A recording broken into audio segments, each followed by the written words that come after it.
300 million pesos. 6.3 plus 1.3, 7.5.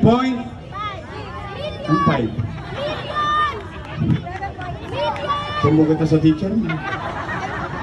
7.6 billion piso.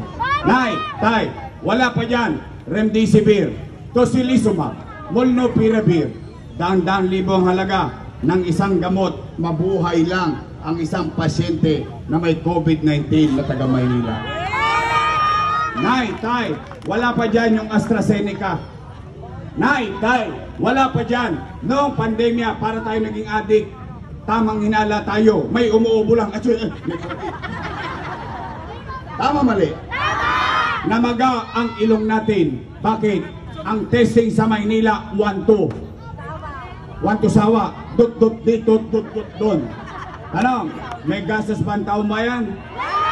City of Manila. Nay, tay, habang tayo kinakaharap ang pandemya, tinatayo at natayo at natapos Condominium 1, Condominium 2, Binondominium 1. Ayan lang oh, sa Kodli oh, makikita nyo pa. Yung Condominium 1, kila Bobby Hernani nyo makikita yun. Pasay Community, San Lazaro Residence, San Sebastian Residence, Pedro Hill Residence, all 20-story fully air-conditioned, 20-story, 15-story housing. Bakit ko paborito ang housing? Bakit? Mahirap maging squatter. Mahirap mangupahan. Ilang beses kami napalayas dito sa Delpan. Diyan sa tahimik, sa Maisan. Nung wala na kami pambayad ng upa, tapong kami sa Mariapayo. Pagdating sa Mariapayo, nung wala na kaming pambayad ng upa, tinapong kami sa Sandico, Tagumpay. Nung wala na kami pampaupa, tinapong kami sa Kagitingan, Tuason. Nung wala na kami pampaupa, tinapong kami sa Santo Niño, Moriones. Nung wala na kaming paupa, nakakita nanay ko ng lupain. Naging gardener ang nanay ko.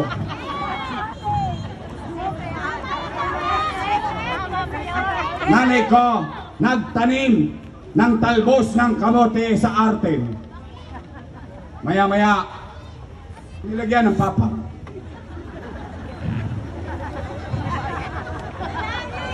Yung papag, nilagyan ng bubong.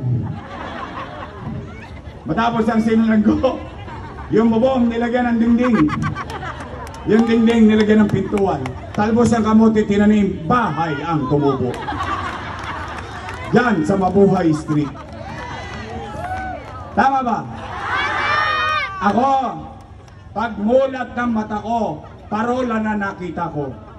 Kaya nga ako dito nag-aral sa Tulungan Center eh. Oh, shout out sa mga nakaka-relate na Tulungan Center to nung araw. O yan. Yan ang mga antigong taga Delpan. Dito ka mag-aaral muna bago ka mapupunta sa Almario. Tama, mali? O, nay, tay.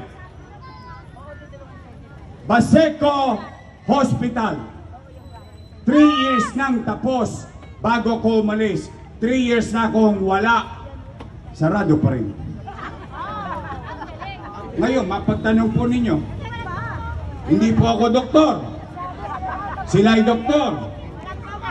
Nay, tay, 10-story fully air-conditioned bagong ospital ng Maynila na may MRI machine, na may CT scan machine. Ang tanong, bakit hindi nagagamit ng tao ang mga makinang ito? Ang sagot, hindi ko alam, hindi naman ako mayor eh. Pero nandiyan ba yan? Bago ba yan?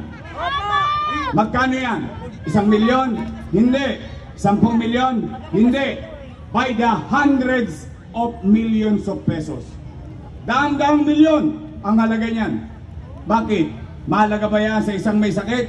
Opo. Lalo na ang pobre. Primo, may sakit kang nararamdaman, hindi mo pa alam kung ano, idadiagnose ka pa lang, mamamatay ka na. Dahil ang presyo na CT scan, 7,000. MRI, 15,000. 30,000. Ano sasabihin ng nanay? Okay lang ako, Dok, huwag ka mag-alala, ikakain ko na lang.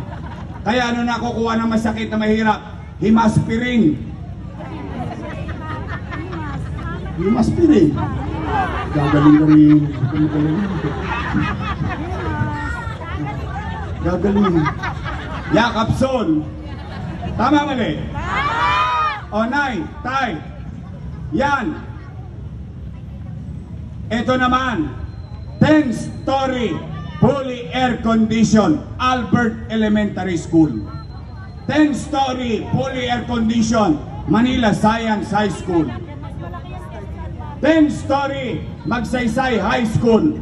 Bago ko umalis, 5th floor na. Nakaalis na akong 3 taon, 5th floor pa rin. Tingnan po ninyo sa Espanya. Pangapat, 10-story fully air-conditioned public school, Rosauro Almario Elementary School. Eh bakit ko ginawa? May nagsabing babae, kulay puti ang buhok. Sobra-sobra daw yung ginawa ko. Masyado daw maluho. Ha? Anong klaseng pananaw yun? Pagkapakinabangan ng tao, may magawa lang. Kaya ko yan ginawang ganyan. Kaya ko yan sinobra-sobrahan. Bakit? Dahil ako'y produkto ng pampublikong paralan. Si Joaquin, maswerte. Bakit? Pinalad na tatay niya. Siya nag-aral sa private school. Maganda ba yung school niya? Sobrang ganda. Xavier School. Wow! Swerte. Tama mali? Ngayon, masama naman bang isipin ko na yun natikman ng anak ko, matikman din ng mga anak ninyo? Masama ba yun? Nagre-reklamo nga sa akin yung mga nanay ngayon. Wala daw akong binigay ng jacket.